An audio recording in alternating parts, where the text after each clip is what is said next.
सुनिए, हम लोग अब पढ़ने वाले हैं आवर्धन को। आवर्धन पहले किसे कहते हैं आप लोग समझिए। आवर्धन को इंग्लिश में मैग्निफिकेशन कहा जाता है। क्या कहा जाता है?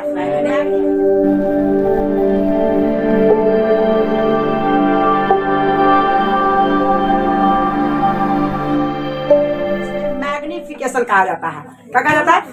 मैग्निफिकेशन। मैग्निफिकेशन, आवर्धन को अंग्रेजी में मैग्निफिकेशन कहा जाता है। तो हम लोग अभी आवर्धन को सिद्ध करेंगे, लेकिन सिद्ध करने के लिए पहले ये तो देख ले कि आवर्धन होता क्या है।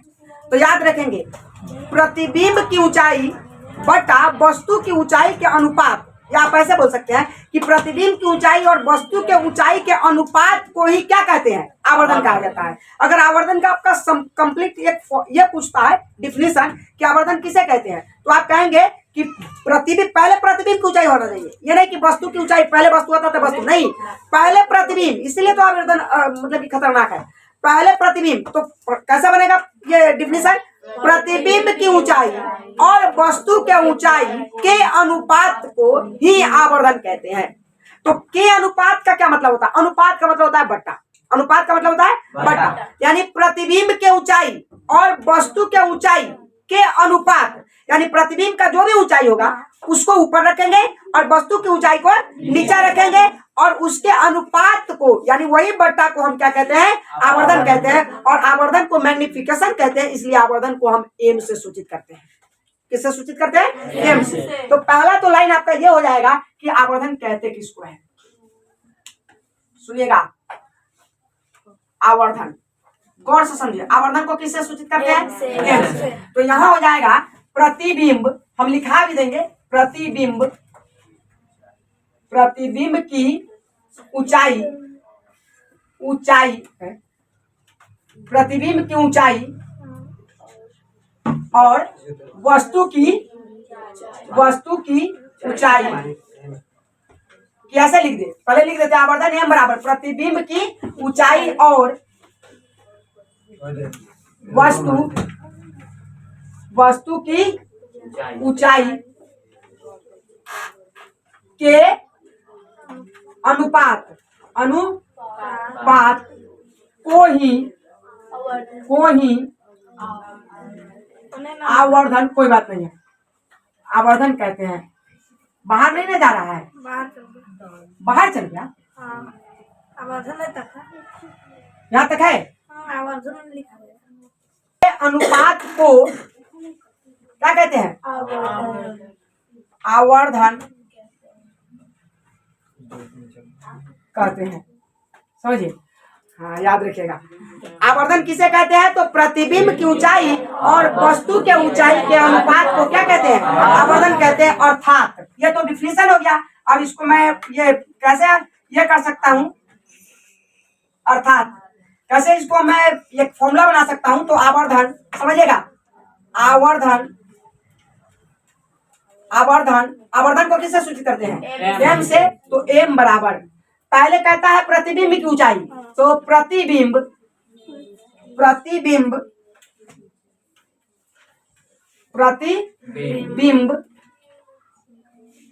की ऊंचाई बटा किसका? वस्तु की ऊंचाई हो गया। और प्रतिबिंब की ऊंचाई बटा वस्तु की ऊंचाई, और यही क्या कहलाएगा? आवर्धन। प्रतिबिंब की ऊंचाई और वस्तु की ऊंचाई के अनुपात, मतलब कि बट्टा को हम क्या कहते हैं? आवर्धन। अच्छा, आवर्धन को अब इसको, अब यहाँ तो लिखा गया हिंदी में, लेकिन हिंदी को हटाते हैं और आवर्धन को किससे सूचित करते हैं? एम से। तो संकेत पर लेकर जाते हैं। तो एम बराबर देखिए, प्रतिबिंब की ऊंचाई को हम क्या बताते? बताइए, प्रतिबिंब की ऊंचाई, प्रतिबिंब की ऊंचाई। तो प्रतिबिंब की ऊंचाई क्या होता है? ऊंचाई है तो ऊपर जाएगा।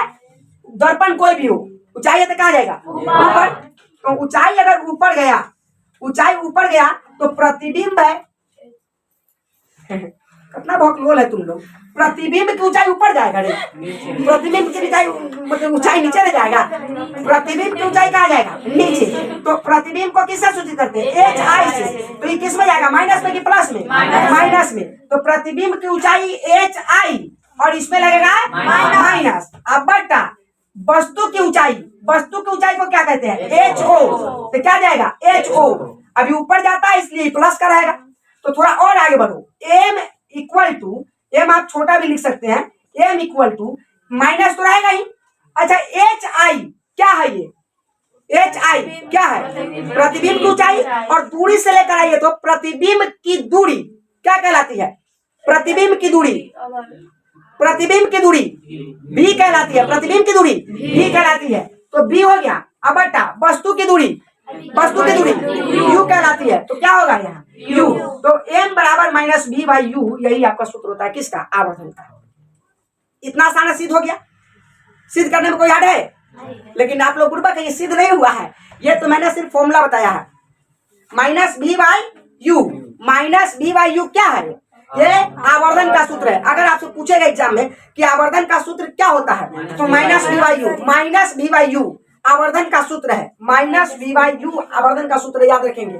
तो हमने आवर्धन को दिखाया। आवर्धन किसे कहते हैं? तो हमने लिखा कि प्रतिबिंब की ऊंचाई और वस्तु की ऊंचाई के अनुपात को आवर्धन कहते हैं। अर्थात आवर्धन m बराबर प्रतिबिंब की ऊंचाई और बटा वस्तु की ऊंचाई। तो m बराबर प्रतिबिंब की ऊंचाई को हम माइनस आई कहते हैं, एच आई कहते हैं, और बटा वस्तु की ऊंचाई को हम एच ओ कहते हैं प्लस का, इसलिए माइनस का माइनस रहा। और एच आई प्रतिबिंब की ऊंचाई, तो हम जब ये ध्रुव से प्रतिबिंब तक आएंगे तो वो वस्तु प्रतिबिंब दूरी होगा। तो प्रतिबिंब दूरी को क्या कहते हैं? भी। और वस्तु दूरी को क्या कहते हैं? यू। तब यहाँ से फॉर्मूला बनता है एम बराबर माइनस बी बाई यू। आवर्धन का सूत्र होता है माइनस बी बाई यू। किसी को कोई दिक्कत? Minus b by u. अब तब जब माइनस बी बाई यू हो गया तो ये तो आपका इसका सरलीकरण हो गया। लेकिन अब हम इसको देखेंगे सिद्ध कैसे करते हैं। अगर माइनस बी बाई यू है, वास्तव में आवर्धन का सूत्र माइनस बी बाई यू है, तो माइनस बी बाई यू आएगा कैसे? इसको कहते हैं प्रूफ करना। तो प्रूफ अब करेंगे, पहले आप इसको सिंपल में लिख ले, आवर्धन किसे कहते हैं और आवर्धन का फॉर्मूला क्या होता है। अगर देखिए, अगर एग्जाम में आपको कहा कि आवर्धन किसे कहते हैं तो सिर्फ इतना ही लिखना है। आवर्धन किसे कहते हैं तो ज्यादा आपको लंबा नहीं करना है, लिखना है आवर्धन बराबर प्रतिबिंब की ऊंचाई और वस्तु की ऊंचाई के अनुपात को हम आवर्धन कहते हैं। अर्थात आवर्धन एम बराबर प्रतिबिंब की ऊंचाई बटा वस्तु की ऊंचाई, और तब एम बराबर माइनस एच आई बटा एच ओ, और तब यहाँ लगा देंगे एम बराबर माइनस बी बाई यू। इतना आप लिख देंगे तो ये 2 नंबर का क्वेश्चन होगा, तो आपका फुल मार्क्स मिल जाएगा। लेकिन अगर कहा कि आवर्धन को सिद्ध करें, तब सिद्ध करेंगे इसके बाद। अब खुशी की बात है कि हम लोग सिद्ध करने वाले हैं आवर्धन। आवर्धन ये टॉपिक है जहाँ मतलब कि हमको लगता है 70% बच्चा को समझ में नहीं आता है आवर्धन। अगर आवर्धन समझ में आ गया तो 5 मिनट, पाँच नंबर एक देखो याद रखूंगा। आवर्धन, दर्पण सूत्र, ए बराबर आर बाई 2, लेंस सूत्र, समझे। अगर ये 3-4 और अवतल उत्तल बाद में पढ़ाएंगे, तो अगर 3-4 क्वेश्चन सिद्ध करने आ जाता है ना, तो 5 नंबर आप लेके पैकेट में घूमते रहिए। 25 नंबर के तक क्वेश्चन पूछता है 23 नंबर के फिजिक्स में, आज इसमें से आप 5 नंबर लेके पैकेट में घूमते रहिए। उसके बाद पहला चैप्टर में प्रकाश किरण क्या होता है, प्रदीप्त वस्तु किसे कहते हैं, ये सबसे आगे जाएगा। उसके बाद हजामती के लिए कौन सा दर्पण, गाड़ी के हेडलाइट में कौन सा दर्पण ना, उसके बाद साइड मिरर में कौन सा दर्पण, माने ये सबसे 1-2 नंबर आइए जाएगा। अवतल उत्तल में अंतर कहीं आ गया तो 2-3 नंबर वो फ्री में मिल जाएगा। मतलब कि तो भाई फ्री में नहीं मिल रहा है। देखो इतना पढ़ने के बाद भी बच्चा नहीं बना के आता है बुआ। कारण एक ही है कि अभी तो समझ में आ जाता है, लेकिन मैं इसे जब छोड़ दूंगा ना, फिजिक्स मैंने रोक दूंगा और केमिस्ट्री शुरू कर दूंगा, अब मैथमेटिक्स की दुनिया में चल जाएंगे। मैथमेटिक्स को अभी रोके हुए हैं, कारण समझते हैं, क्योंकि मैथमेटिक्स पढ़ाएंगे ना तो फिर उसमें रुकने का हमको मतलब की जरूरत न पड़े। और हम नहीं चाहते हैं कि मैथमेटिक्स बीच में रोके, जैसे हम 7वां चैप्टर रोक दिए हैं, हमको तरीको अच्छा नहीं लगता। इसलिए हम चाहते हैं कि जिस चीज को शुरू करें ना उसको खत्म कर दें। हम 3रा चैप्टर पढ़ाएंगे के रुकेंगे फिजिक्स के, इसी महीना में पढ़ाएंगे। अब इसी महीना में पढ़ाना मिटा दे, अच्छा हम चलाएंगे। देखो प्यार से पढ़ना है तो पढ़वाना, तो फेल हो जाओ, लेकिन फटा नहीं चलाना। मारने से बच्चा पढ़ ही नहीं सकता है। जिसको अपना डर होगा वो खुदे पढ़ लेगा। कहा जैसे भूख लगता है तो आप खाना खोज लेते हैं कि नहीं खोज लेते हैं, बस पढ़ने का इच्छा होगा तो आप पढ़िए लेंगे।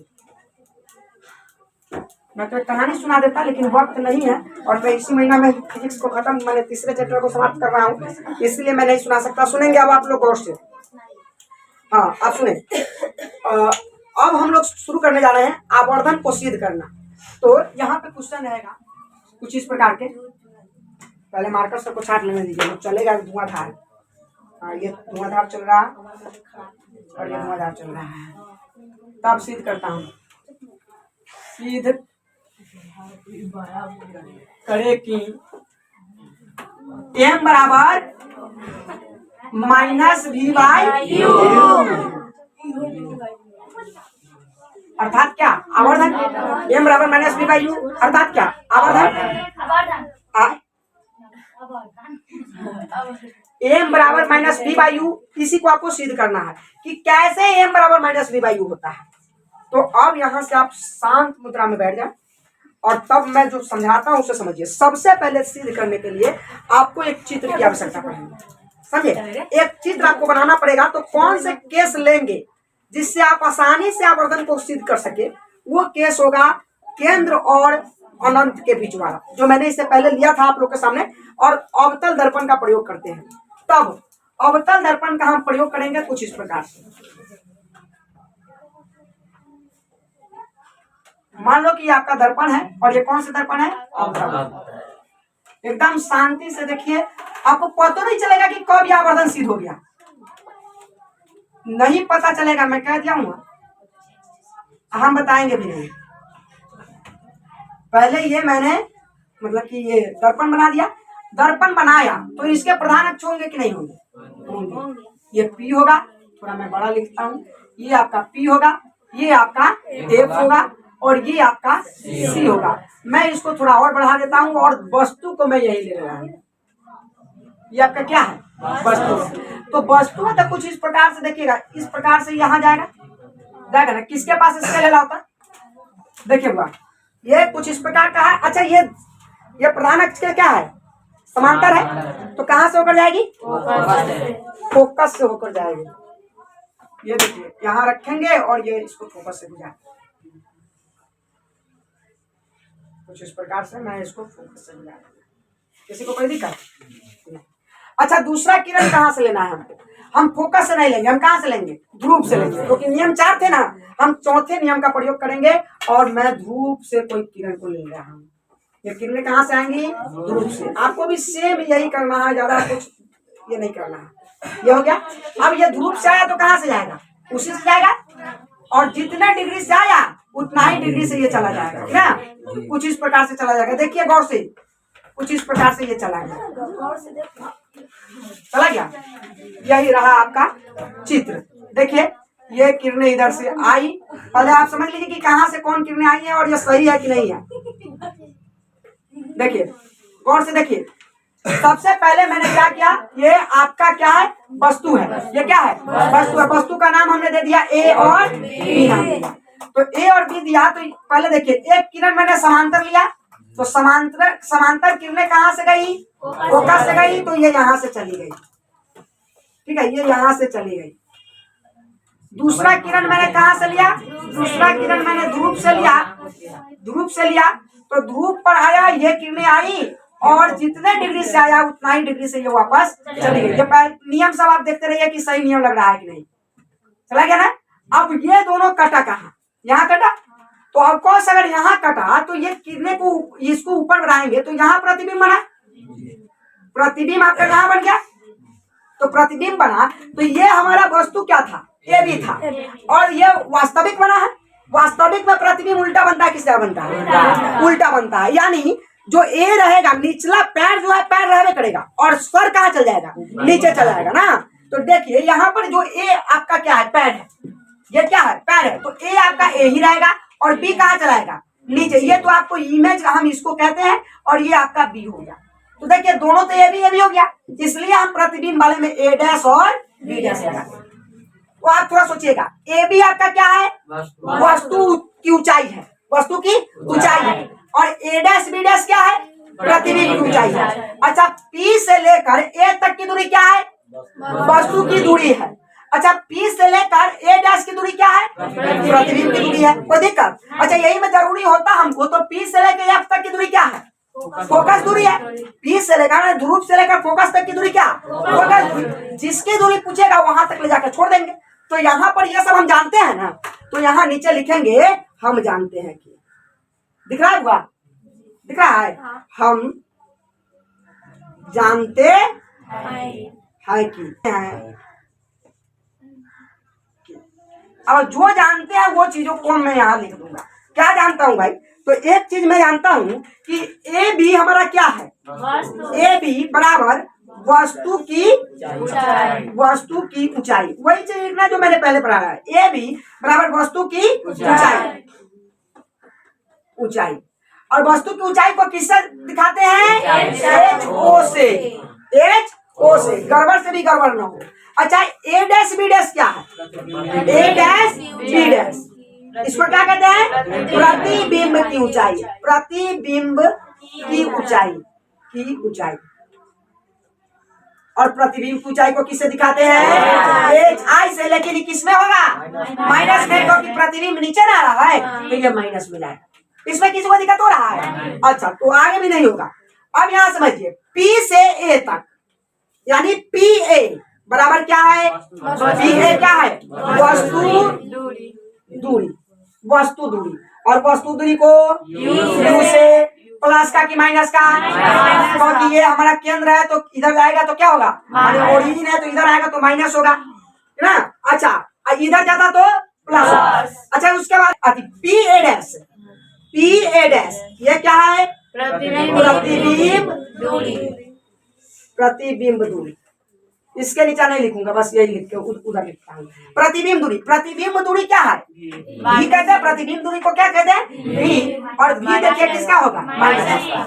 इसमें किसी को दिक्कत होगा तो बोल दीजिए। तो इसका मतलब है ये चित्र तो आप अच्छी तरह से जानते हैं। ये तो हम लोग का दोस्त है, ये दोस्त के दोस्त है, इसलिए इसको अब याद किए हैं। अब हम इसके भाई बहन को चलते हैं, समझे? अब इसको मैं आधा आपने सिद्ध कर दिया। अगर इतना आप कर दिए तो आधा आप सिद्ध कर दिया। अब आधे की तरफ चलते हैं। आप लोग इसके नीचे से लिखेंगे, लेकिन आपको ना दिख रहा है इसलिए मैं यहाँ लिखता हूँ। अब एक चीज आप समझिए, इतना लिखने के बाद हम चलेंगे 2 त्रिभुज लेंगे, क्योंकि हम जानते हैं हमको इसमें साबित करना होगा कि 2 त्रिभुज समरूप है। क्या साबित करना होगा? 2 समरूप त्रिभुज को साबित करना होगा। समरूप साबित करने के लिए हमने क्या कहा था कि 2 त्रिभुज का 2 एंगल बराबर करने हैं। लेकिन याद रखेंगे इसमें तो कई त्रिभुज बन रहा है। अब देखिए एक ये त्रिभुज बन रहा है, एक ये त्रिभुज बन रहा है, एक ये छोटका बन रहा है, एक यहाँ बन रहा है, एक यहाँ से काट कर ये बन रहा है, एक यहाँ से काट कर ये बन रहा है, बहुत सारे ये। लेकिन हमें वो त्रिभुज लेना है जिसमें वस्तु दूरी भी आ जाए, प्रतिबिंब दूरी भी आ जाए, वस्तु की ऊंचाई भी आ जाए और प्रतिबिंब की ऊंचाई भी आ जाए, और उसके 2 कोनों को मैं बराबर भी कर सकूं। वो त्रिभुज को आपको चुनना है और उसी त्रिभुज में हम लोग चलेंगे और उस त्रिभुज को साबित करेंगे कि वो समरूप त्रिभुज है। और जब भी साबित कर देंगे कि समरूप त्रिभुज है तो उसमें लगा देंगे कौन सा नियम? समरूपता का नियम। कौन सा नियम? समरूपता का नियम। यानी आधार बराबर हो जाएगा और कर्ण बराबर हो जाएगा, लंब बराबर हो जाएगा, और तभी वो बराबर करेंगे, तब उससे आगे देखते हैं कि क्या होता है। चलिए तो सबसे पहले मैं इस त्रिभुज में दिखाऊंगा आपको कि कैसे मैं इसमें 2 त्रिभुज ले सकता हूं जो आपस में बराबर हो सकता है और 2 एंगल भी बराबर कर देंगे। देखिए कैसे, समझिए। पहले तो हमें ऐसे त्रिभुज को चुनना है जिसमें वस्तु दूरी और प्रतिबिंब दूरी आ जाए। तो वस्तु दूरी क्या होता है? P से A तक। प्रतिबिंब दूरी क्या है? P से A डैश तक। तो आप सोचिए हमारा एक त्रिभुज ABP या APB, अगर इसमें से निकालूं ये त्रिभुज को तो देखिए नीचे वाला लाइन ये है, इसका नाम क्या है? A है, इसका नाम क्या है? P है, और ये एक ऊपर क्या है? B है, और इसको किससे मिलाया गया है? ये देखिए तो है कि नहीं है? इसमें इसको मैं उठा के और इसमें फेंक दूं तो इसमें फिट हो जाएगा, है ना? तो एक ये त्रिभुज ले लिया APB, कोई दिक्कत इसमें? दूसरा त्रिभुज, अब एक और त्रिभुज लेना है।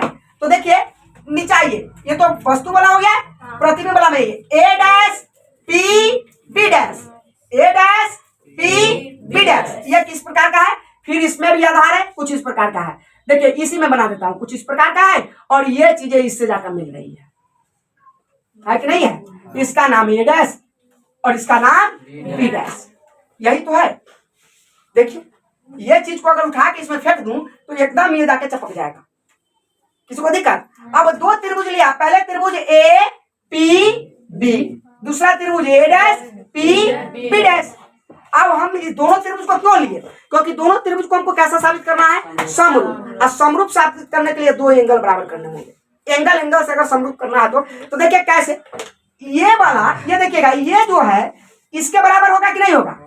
देखिए परावर्तन के नियम से। किस नियम से? परावर्तन। क्योंकि नियम कहता है कि प्रकाश के परावर्तन के नियम में कि आपतन कोण परावर्तन कोण के बराबर होता है। अर्थात ये अगर कोणाई है तो ये क्या है? कोणार है। तो कोणाई और कोणार परावर्तन के दूसरा नियम क्या? तो इस नियम से ये वो इस त्रिभुज का ये P और इस त्रिभुज का P दोनों आपस में बराबर हो गया। एक कोण बराबर कर दिए। दूसरा कोण आइए, दूसरा कोण ये देखिए तो कि कितना डिग्री पर है? 90 डिग्री पर। कितना डिग्री पर है? 90 डिग्री। और ये देखिए तो ये कितना डिग्री पर है? 90 डिग्री पर। तो ये दोनों आपस में बराबर होगा कि नहीं होगा? यानी एक कोण मैंने ये परावर्तन के नियम से और ये कोण मैंने समकोण के नियम से बराबर कर दिया। क्या नहीं? कारण देना होंगे ना, किस नियम से आपने बराबर कर दिया दोनों कोण को? तो पहला कोण किसके नियम से? परावर्तन के नियम से। पहला कोण किसके नियम से? परावर्तन के नियम से। दूसरा कोण किसके नियम से? समकोण के नियम से। कि भाई ये 90 डिग्री का, हमारा ये जो कोण है कितना डिग्री का है? 90 डिग्री का। तो बताइए इस त्रिभुज में अगर बात करें तो इस त्रिभुज में ए डैश कोण कितना डिग्री का है? 90 डिग्री का। अगर ये 60 डिग्री का होगा तो ये भी कितना होगा? 60 डिग्री। यानी ये इसके बराबर और ये इसके बराबर। तब त्रिभुज में दो कोण बराबर हो जाते हैं तो इसके तीनों भुजाएं आपस में क्या हो जाती है? अनुपात के बराबर हो जाती है। समझ रहे हैं? तो ये जब दो कोण हम बराबर कर देंगे तो कौन सा नियम लग जाएगा? समरूपता का। क्योंकि हमने त्रिभुज को सिद्ध कर दिया है कि दो कोण बराबर है तो कौन सा त्रिभुज हो गया? समरूप त्रिभुज हो गया। किसी को कोई दिक्कत? तो नहीं दिक्कत है तो हम इसको रफ करते हैं और यहाँ त्रिभुज लेते हैं कि किस त्रिभुज में काम करने जा रहे हैं। तो यहाँ पर लेंगे त्रिभुज, यहां से लिखेंगे त्रिभुज।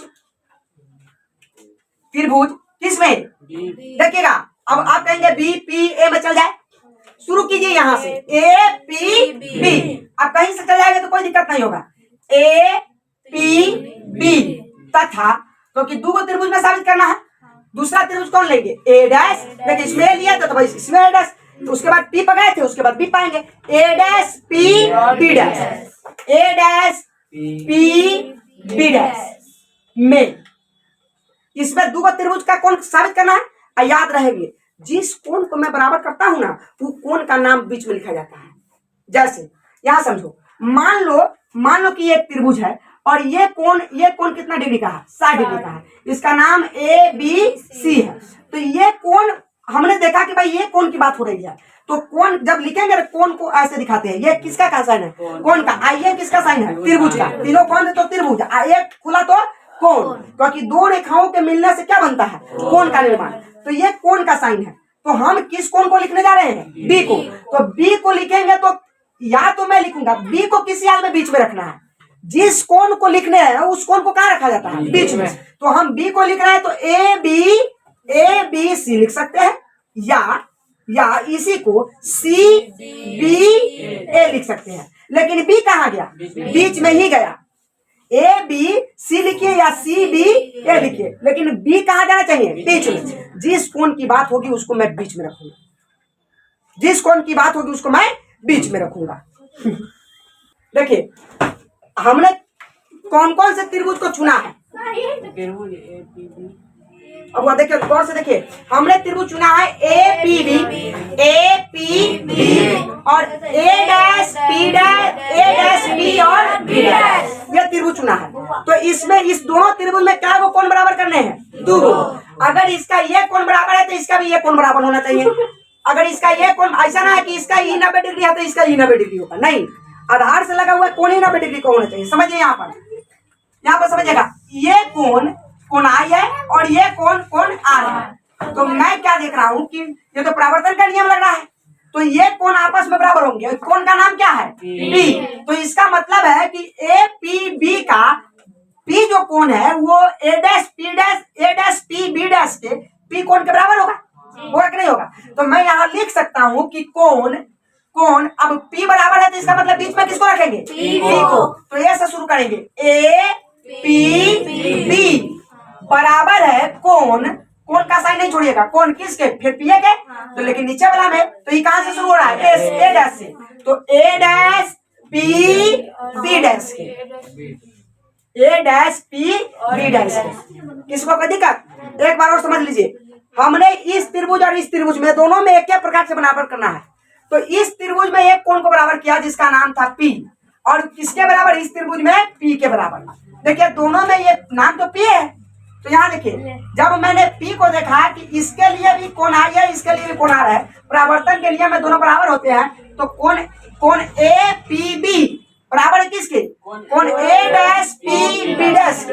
बात समझिए। अच्छा अब एक और बराबर करना है, तो एक ये देखिए इसमें ये कोण कितना है 90 डिग्री, तो इसमें ये कोण कितना होगा 90 डिग्री, अर्थात ये कोण का नाम क्या है ए, और इस कोण का नाम क्या है ए डैश। तो अब जब बराबर करेंगे तो इस त्रिभुज में ए बराबर है ए डैश के, समझे, तो ए को कहाँ लिखेंगे, बीच में, तो यहाँ कोण बनेगा और बी से शुरू करेंगे क्योंकि इसको बीच में लिखना है, तो बी ए और पी बराबर है कोण किसके बराबर है, ए डैश के, तो ए डैश को कहाँ लिखेंगे बीच में, तो किससे शुरू करेंगे, तो बी डैश ए डैश पी, और ये कौन से नियम से, परावर्तन के नियम से, परावर्तन के नियम से किसी को कोई दिक्कत, ये कौन से, समकोण के, समकोण के नियम से। अगर अब किसी को इसमें दिक्कत है तो पहले इसको क्लियर करवा लीजिए तो आगे बढ़ेंगे। सुनिए एक बार और, हम चाहते थे कि दो ऐसे त्रिभुज ले जिसको समरूप साबित कर दें, और समरूप साबित करने के लिए किसी दो त्रिभुज को लेने के बाद उसके दो कोण आपस में क्या करने होंगे, बराबर। तो मैंने देखा कि एक त्रिभुज लिया ए पी बी, दूसरा लिया ए डैश पी बी डैश, तो अब इसमें दो कोण बराबर करने थे, तो मैंने तो पहले ही देख लिया परावर्तन वाला नियम है, हम लोग को एक कोण दे दिया कि आपतन कोण परावर्तन कोण के बराबर होती है। तो ए पी ए बी में कौन बराबर, पी, किसके, ए डैश पी बी डैश में पी के बराबर, दोनों का नाम तो एक ही है, तो ये दोनों ए पी बी बराबर है ए डैश पी बी डैश, इसमें भी पी जो कोण है वो पी के बराबर है।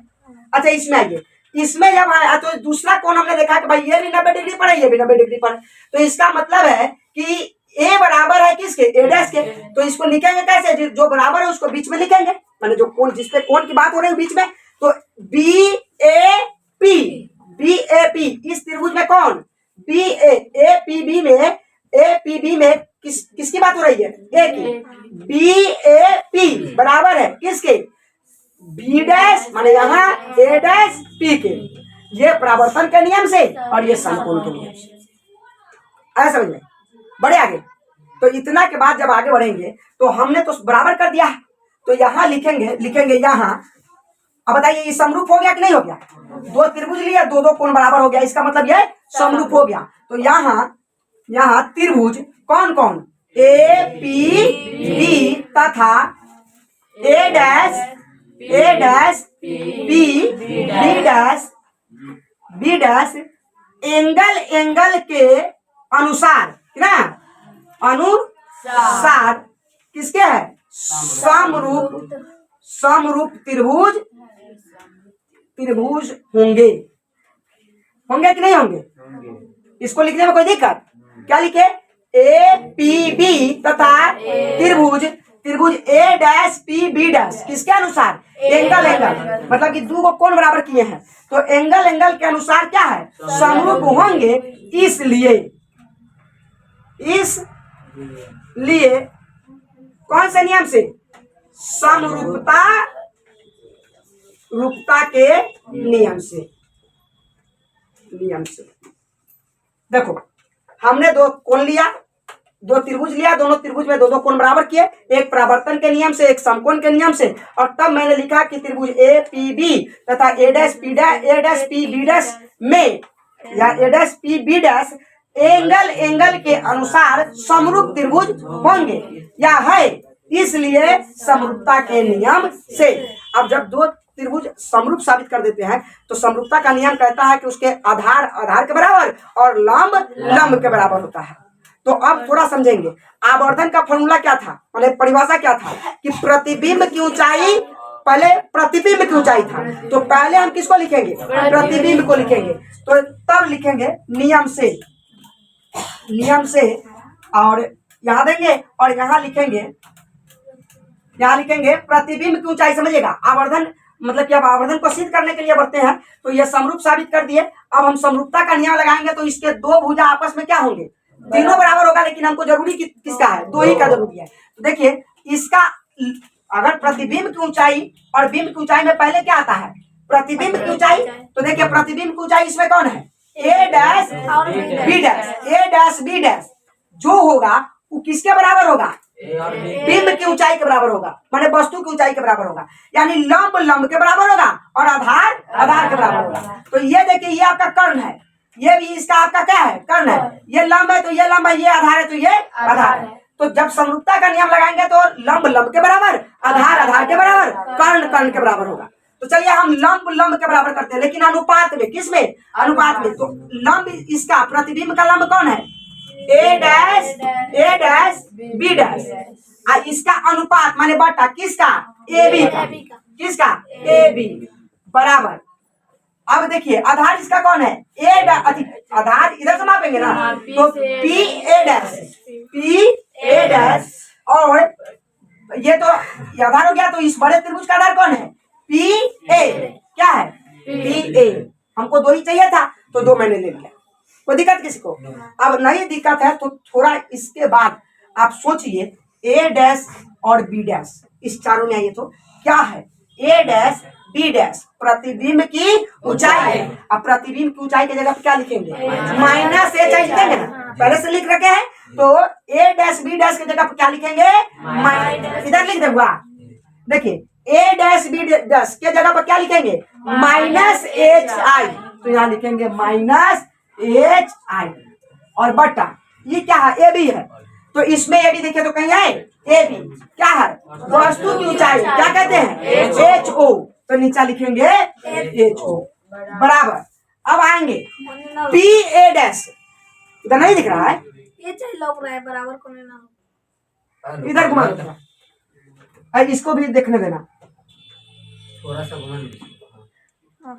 अब उधर भी दिख रहा है। अब देखिए अब यहाँ क्या है? P A dash. क्या है? P A dash. तो पी ए डैश को यहाँ देखिए आप, पी ए डैश कहीं है क्या? पी ए डैश क्या है? प्रतिबिंब दूरी, और इसको क्या कहते हैं? माइनस भी। तो माइनस भी किसको दिखा? अच्छा नीचे क्या है? P A. पी ए कितने हैं? पी ए वस्तु दूरी माइनस यू। तो माइनस यू लिखेंगे, इतना लिखेंगे। उसके बाद इसके माइनस से ये माइनस कट जाएगा, तो इसके माइनस से ये माइनस कटा, और ये माइनस कहाँ चल जाएगा? उस पर चल जाएगा। तो देखिए इधर क्या बच जाएगा? एच आई बटा एच ओ। अब बराबर ये माइनस तो इस माइनस से कट गया है, तो इधर बचा है भी बाई यू। अच्छा इसका माइनस उधर ट्रांसफर किया जाएगा, तो नीचे प्लस होता है, प्लस माइनस मल्टीप्लाई करेगा क्या आ जाएगा? माइनस। आप इतना ही समझ लीजिए कि ये माइनस इस माइनस से कट गया, तो इधर क्या बचा है? माइनस। इधर हमको माइनस की आवश्यकता नहीं है, तो एच आई बटा एच छोड़ा गया, तो इधर बचा कौन? भी बाई यू, और इसको कर दिया उस पार, तो ये चला गया माइनस में। कोई दिक्कत? तो देखिए एच आई बटा एच ओ, एच आई बटा एच ओ। आप अभी पढ़ाए थे इससे पहले कि एच आई को क्या कहते हैं? एच आई को देखिए तो एच आई क्या है? एच आई प्रतिबिंब की ऊंचाई। प्रतिबिंब की, सुनिएगा, प्रतिबिंब की ऊंचाई, सुनिएगा, ऊंचाई। और नीचा क्या है? H O. एच ओ को क्या कहते हैं? वस्तु की ऊंचाई। वस्तु की ऊंचाई, वस्तु की ऊंचाई। अब थोड़ा सोचिए, प्रतिबिंब की ऊंचाई बटा वस्तु की ऊंचाई बराबर क्या? आवर्धन। क्या? आवर्धन। आवर्धन का यही ना होता है।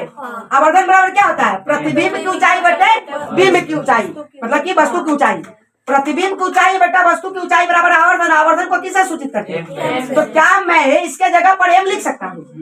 ये एच आई बटा एच ओ क्या है? आवर्धन तो है। आवर्धन को किससे सूचित करते हैं? एम से। तो एम बराबर माइनस भी बाई यू। कोई दिक्कत? आसान है कि नहीं? बस इसमें यहीं पर थोड़ा हो सकता है मिस्टेक। ये भी एक से दो बार, मतलब कि अगर बार बार आप करते हैं तो ये कुछ है ही नहीं। भाई इसमें तो गिना चुना हुआ है, एक ये लेना है, एक ये लेना है त्रिभुज, इसमें दो कोण को बराबर करना है, समरूपता का नियम लगाना है, दो आधार आधार के बराबर, लंब लंब के बराबर, क्लियर हो जाएगा, कोई बड़ी बात नहीं। बहुत आसान है बुआ। अभी आप लोग सोचे होंगे कि एक पेज और चलेगा, इसके बाद कहा एक लाइन तो लिखिए और यहीं पे मान फिक्स किए, बस कहानी खत्म। नोट कर लीजिए, इसको नोट कर लीजिए।